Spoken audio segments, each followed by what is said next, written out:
Guys, Ryan Garcia just beat Devin Haney in one of the craziest fights of the year. And there is so much that I want to say and unpack with this one because number one, I got this prediction completely and utterly wrong. I thought Devin Haney was not only going to wipe the floor with Ryan Garcia, he was going to win a comprehensive, unanimous points decision. And I thought it was going to be so one-sided that it was going to make the Regis Prograis fight look competitive. I even thought there was a chance that Ryan Garcia was going to get knocked out by Devin Haney in the early portion of this fight because all of the signs before this took place said that Ryan Garcia was in, number one, a terrible place mentally, number two, that he hadn't prepared physically for this fight. He missed weight, all of this stuff. It should have pointed, and I thought it did point to a Devin Haney victory. Well, guess what? Everything that I thought about this fight went out the window when Ryan Garcia rocked Devin in the opening round and was very legitimately close to getting this fight stopped in round number one. And here's the thing. Devin Haney was exposed brutally for the fact that he could not adapt. See, for me, the thing in this fight, the crucial thing about this fight is that Ryan Garcia was able to use all of the unconventional things that he did in this fight, turning his back on Devin Haney. He turned his back, he showboated, he fought with his hands down, he threw reckless combinations, basically threw everything that you're supposed to do as a boxer out the window, and it worked. And the reason why is because Devin Haney could not adapt. Devin Haney simply did the same exact game plan that he does in all of his fights, tried to use his jab when the opponent got close to him, he held on, clinch, hold. He was like Vladimir Klitschko in his prime here, looking at the referee, trying to hold, trying to cling on. And him and his father, Bill Haney, they did not have a game plan. They couldn't adapt in this fight. Bill Haney was exposed for his limitations as a trainer here as well, it has to be said, because he couldn't do anything to adapt to what Ryan Garcia was doing. It was just the same stuff with the jab, with the holding, not enough volume from Devin Haney. It was just far, far too predictable. They had a plan A, and when that didn't work, there was no plan B, C, or D, and unfortunately, that is a huge part of why Devin Haney lost this fight. Now, the second reason I think Devin Haney was in big trouble here, and Showbiz alluded to this in his pre-fight, post-weigh-in video the other day, Ryan Garcia missed weight, but Devin Haney did not. Devin Haney was weight drained at the weigh-in. He looked very gaunt in his face. Showbiz pointed this out, and he said Devin Haney is not going to have any power in this fight. Well, guess what? He didn't. Devin Haney was as pillow-fisted in this fight as I have ever seen him before. And I do believe that being weight drained played into it, okay? Because I think that Devin Haney in this fight was not able to compete at his best because of the fact that he simply didn't have the stamina. So I think there's a lot of different factors at play here, but I think being weight drained, being in a position where he just did not have the energy and the stamina and the power to compete with Ryan Garcia, that was another problem. So Ryan Garcia's unconventional tactics, number one. Devin Haney's lack of adaptability with his game plan was the problem number two. Problem number three, Devin Haney was weight drained. He shouldn't really have been in the position that he was in with his lack of energy. But here's the thing.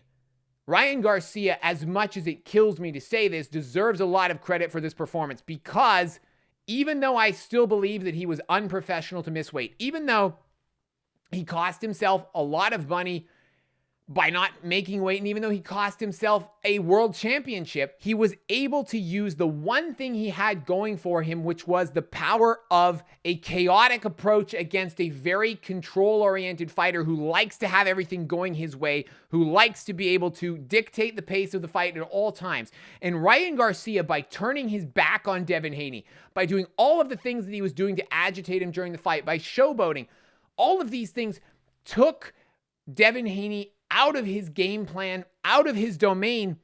And on top of that, Ryan Garcia was able to make use of the advantages that we knew he had going into the fight, which is his power, his faster hands, his ability to box on the inside. You see, because when I made my prediction, my pre-fight video for this one of the things that I highlighted was that Devin Haney needed to be able to fight Ryan Garcia on the outside. He needed to keep him there, but instead, he didn't. He went into the mid-range, and he got rocked and he got dropped because he was inside, in range of Ryan Garcia's shots, but he wasn't holding on enough, and he wasn't keeping him on the outside of his jab. And for all of us who thought, now in fairness, I didn't think that Devin Haney was a Floyd Mayweather. I never thought he was as three-dimensional as that. But for anyone out there who did think that Devin Haney was the next Floyd Mayweather, no, absolutely not, because he simply didn't have the adaptability to be able to respond when Ryan Garcia reacted in a way that Devin Haney didn't expect. Now, I have to say also, I still believe that Derek James was very questionable with his corner work for Ryan in this fight. There was a lot of instructions given that amounted to no more than shadow boxing with some grunting and groaning and some mumbled instructions from Derek James. So I don't think that Derek James did a great job either, but I think Bill Haney in particular was exposed for his inability to come up with a game plan that got Devin Haney back into the fight when plan A did not work. Now, in Derek James's defense, one thing I will say is that in the end, when Ryan Garcia came back to his corner and was celebrating at the end of round number 11 as though he had already won the fight, when he was celebrating with his brother, Derek James had a very important job to play by calming him down, getting him to refocus, and that enabled him to come out and actually win the last round, win the fight.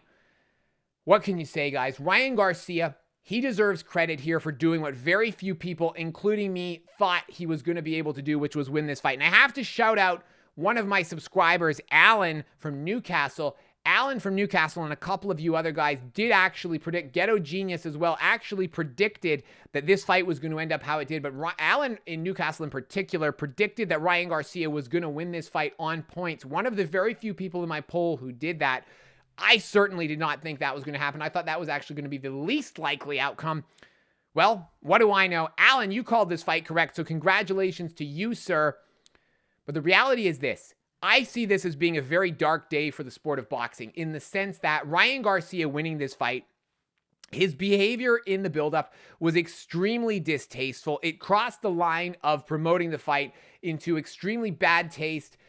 And I just don't think it sends the right message to kids. And he is unfortunately going to be now allowed to basically say that everyone who questioned him was an idiot. And what do we have to say about it? Because unfortunately, he won the fight. And so a lot of people who take the attitude that as long as you win, it's all good, will forget about the fact that Ryan Garcia still probably could have won this fight by behaving like a professional, by making weight, by winning the world title, by not being as crude and over the top as he was in the buildup. The reality is drinking, doing whatever else he was doing, it didn't help his preparation. He might have won in spite of it, but I think one thing that does concern me, unfortunately, with all of this is the fact that Ryan Garcia won in spite of those things, not because of those things, but a lot of kids who box, who watch this fight, they're going to see Devin Haney, who was very professional, hardworking, and he lost, and then they're going to see Ryan Garcia with all this crazy behavior, and they're going to think, you know what?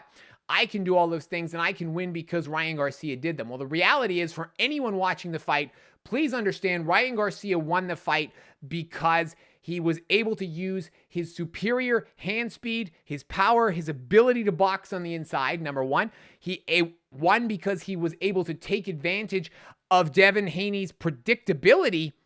And he won because Devin Haney, I think, was also probably weight drained considerably from trying to get down to the 140-pound weight limit. But you put all of that together, and the point I'm trying to make is that Devin Haney lost the fight. Ryan Garcia won, but Ryan Garcia won in spite of all of those other things that he was doing, not because of those things. So please don't misconstrue this as all of the stuff that Ryan Garcia did was some sort of master plan. It wasn't. I still don't think he's in a good place mentally, and unfortunately, we're now going to be treated to even more of his inane ramblings as he seeks to justify himself and say that he's right. I still think a lot of blame goes around for this one. I still think a lot of people should be ashamed of themselves for how this fight played out. Devin Haney, unfortunately, did no favors to himself here. He looked very bad in the ring. Ryan Garcia, in spite of all of the mistakes he made, fully deserves credit for this win. Make no mistake about it. He performed very well, deserves credit for this win. Guys, I'm all over the place with this one. So much more we can talk about, so I'm sure this is not going to be the last video that I'm going to make on this fight, but let me know your thoughts in the comments, guys, on this one. I'm sure this is going to be a hot topic. Devin Haney embarrassed by Ryan Garcia. Ryan Garcia really should be the WBC champion in this weight class now, and it's a dang shame as far as I am concerned. So that's my thoughts on this fight, guys. Thank you, as always, for watching. I hope you guys enjoyed this fight. If you haven't seen it, make sure you check it out. It's certainly one of the more chaotic and exciting fights that you will see all year. And as always, thank you for watching, and I will catch you guys in the next video.